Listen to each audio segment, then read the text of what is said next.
ఉంటది, క్రీస్తు కొరకు ప్రయాసపడి ఉంటది, క్రీస్తు కొరకు కష్టపడి ఉంటది, క్రీస్తు కొరకు శ్రమపడి ఉంటది. శ్రమ అందుకని ఆది సంఘము ధన్యతగా చూసింది.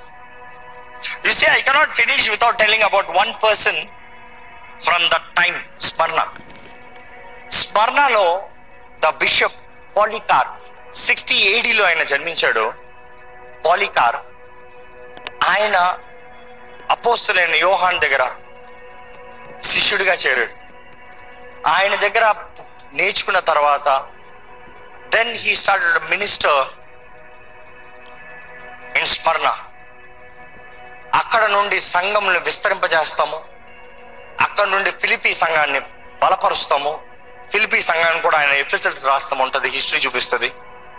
ఆయన అక్కడ నుండి బిషప్గా అనేక మందిని బలపరిచి నడిపించి క్రీస్తు కొరకు ఘనమైన రీతిగా ఎన్నో కార్యాలు చేస్తాం చూస్తాము. What I'm trying to say, ఆయన వృద్ధాపం 86 years దేవునికి పరిచయం చేసిన తర్వాత దేవుడు ముందుగా చూపిస్తున్నాడు, ఈ శ్రమల్లో ఇదిగో నిన్ను తీసుకెళ్ళి చంపైపోతున్నారు.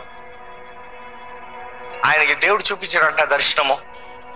ఆయన లేచి ప్రార్థన చేసుకున్నాడంట, సిద్ధపడ్డాడంట. రోమన్ అఫీషియల్స్ అదే రీతిగా వచ్చారు. ఆయన అరెస్ట్ తీసుకుని వచ్చినప్పుడు ఆయన అన్నాడంట, అయ్యా మీరు ఎంతో అలసిపోయి వచ్చారు, మీరు నా ఇంటికి వచ్చారు, నన్ను అరెస్ట్ చేస్తానికి వచ్చారు, నేను మీతోనే వస్తాను, నేను ఎక్కడికి పోను, కానీ వెళ్ళే ముందు నాకు 1 గంట సేపు కొంచెం సమయం ఇస్తారా అని అడిగి, మీరు అంతలోకి కొంచెం ఆహారం తినండి, మీరు రిఫ్రెష్ అవ్వండి, ఆహారాన్ని సిద్ధపరిచి వారు ఆహారం తినేలా చేసి వారు రిఫ్రెష్. నేను ఎక్కడికి పోను, మీ ముందు నా గదిలో అక్కడే ఉంటాను, మీరు బయట ఉంటే నేను లోట ప్రార్థన చేసుకుంటాను. వారు భోజనం చేస్తామంటే ఈయన లోపలికి వెళ్ళి ప్రార్థన చేస్తున్నాడంట. ఆయన కొరకు ప్రార్థన చేస్తున్నాడంట, ఆయన కుటుంబం కొరకు ప్రార్థన చేస్తున్నాడంట, ఆయన సంఘం కొరకు ప్రార్థన చేస్తున్నాడంట. నెక్స్ట్ ఆయన్ని చంపుతానికి తీసుకొచ్చిన ఆ రోమన్స్ కొరకు ప్రార్థన చేస్తున్నాడంట, రోమన్స్ అధికారుల కొరకు ప్రార్థన చేస్తున్నాడంట. దేవా ఈ రోమ్ను మార్చావా అని ప్రార్థన చేస్తున్నాడంట. అక్కడ నుండి ప్రార్థన చేస్తూ ఉంటే వారు తినేవారు ఆ ప్రార్థన వింటూ ఉన్నారు. ప్రభా వీరు చంపుతానికి వచ్చారు కానీ వీరికి తెలియదు, వారు మనోనేత్రాలు తెరువయ్యా, వారు కూడా ప్రార్థన చేశాడంట. ఆయన 1 గంట సేపు ప్రార్థన చేసుకుని బయటకు వచ్చిన తర్వాత ఆయన అన్నాడంట, నేను రెడీ వెళ్దాం అన్నాడంట. వారు తీసుకుని వెళ్ళి ఆ ముద్దు దగ్గర కట్టి దానికి ఇంకా లాక్ చేస్తారు.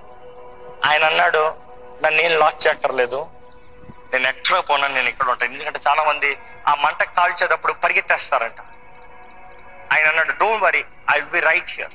సెంచురియన్ అంటున్నాడు, అయ్యా నువ్వు ఇంత మంచి వ్యక్తివి, ఎందుకు ఎలాంటి దిక్కుమాలను చావు? యేసుని ఎరగనని బొంకే గెలిపి చక్కగా బ్రతుకు. నీకు నేను రికమెండేషన్ ఇప్పిస్తాను రోమన్ అధికారుల దగ్గర, నిన్ను గర్లుడుగా సెటిల్ చేస్తాను, I will make sure you have everything well. ఆయన అన్న మాట ఏంటి తెలుసా? 86 years I have served him. 86 years ఆయనకి పరిచయం చేశాను. He has done me no wrong. ఆయన నాకు ఎప్పుడు కీడు చేయలే. 86 years ఆయన కొరకు పాటుపడ్డాను, పరిచయం చేశాను, ఆయన సేవించాను, ఎప్పుడు ఆయన నాకు కీడు చేయలేదు. ఆయన నాకు ఎప్పుడు కీడు చేయనిదప్పుడు how then can I blaspheme my king, my saviour? నా రాజుని, నా రక్షకుని నేను ఎలాగ దూషిస్తాను? నువ్వైతే కొద్దిసేపు కొంతకాలము కాలే ఈ మంటతో నన్ను భయపడుతున్నావు. You threaten me with a fire that burns for a season and after a little while it is quenched. కొద్దిసేపు తర్వాత అది ఆరిపోతుంది. But you are ignorant of the fire that of the everlasting punishment that is prepared for the wicked. దుష్టుడు కొరకు సిద్ధపరచబడిన నిరంతరమైన అగ్ని గురించి నువ్వు అజ్ఞానంగా ఉన్నావు, ఎరగని వ్యక్తిగా ఉన్నావు అని జవాబిచ్చాడట. ఆ జవాబిచ్చిన వెంటనే ఆ సెంచురీకి ఎక్కడ లేని కోపం వచ్చింది. ఎవరే నీకు ఏదైనా రక్షణ ఇద్దామని, ఏదైనా సాయం చేద్దామని, ఏదైనా బ్రతుకు మంచోడు అంటే 2 పిచ్చోళ్ళ ఉన్నావు, కాల్చేయండి రా అన్నాడంట. కాల్చేయండి రా అన్నప్పుడు ఆ గడ్డిని అంటిస్తానికి వారు నొప్పి తెచ్చిపోయి అంటిస్తా ఉన్నారు. కానీ ఆ సమయంలో పెద్ద గాలి వచ్చి ఎన్నిసార్లు వాళ్ళని నొప్పి పెడతామని ప్రయత్నం చేసినా నొప్పి ఆరిపోతా ఉందంట. నొప్పి ఆరిపోతా ఉంటే ఆ సెంచురీకి ఎక్కడ లేడు పాప వచ్చి ఈటతో పొడిచి చంపేమన్నాడంట. ఆ చేతిలో ఉన్న ఈటని తీసి ఒక్క పొడిచి అక్కడికి చంపేశాడు. ఆ పాలికార్ప మరణించేటప్పుడు ఆయన ప్రార్థన ఏం చేశాడు? ఈ రోమన్స్ మార్చు ప్రభువా. ఏమైంది తెలుసా? విత్ ఇన్ ఫ్యూ ఇయర్స్, కొన్ని సంవత్సరాల్లో రోమ్ మొత్తం మారిపోయింది. ఎట్లా మారింది? ద నెక్స్ట్ ఎంపరర్ కాన్స్టంటైన్ దేవుడే దర్శించాడు నేరుగా. కాన్స్టంటైన్ తల్లికి దేవుడు దర్శనం ఇచ్చాడు. How do you think Roman Catholic అంటాం ఈరోజు? యాక్చువల్గా రోమన్ క్రిస్టియానిటీ ఎట్లా స్టార్ట్ అయింది అనుకుంటున్నారు? దీని తర్వాతనే, ఆఫ్టర్ ద గ్రేట్ ట్రిబులేషన్, ఆ శ్రమల తర్వాత, అప్పుడు సఫరింగ్ తర్వాత అక్కడ స్టార్ట్ అయింది రివైవల్. అక్కడ నుండి మరలా బ్రేక్ త్రూ వచ్చింది. దేవుడు అన్నాడు ముందే 10 రోజులు వెయిట్ చేయి, విచ్ మీన్స్ కొంతకాలం వెయిట్ చేయి. మీరు పడే ప్రయాసకి, మీ రక్తానికి, మీ ప్రార్థనకి జవాబు ఉంటుంది. Don't worry, there is an answer. Don't worry, there is an answer. Don't worry, I give my word, there is an answer. Don't worry. కొంతకాలం వేచి ఉండు. If you can have that enduring power, you would see the result. ఎప్పుడైతే Constantine అధికారంలోకి వచ్చాడో క్రైస్తవత్వం must అయిపోయింది.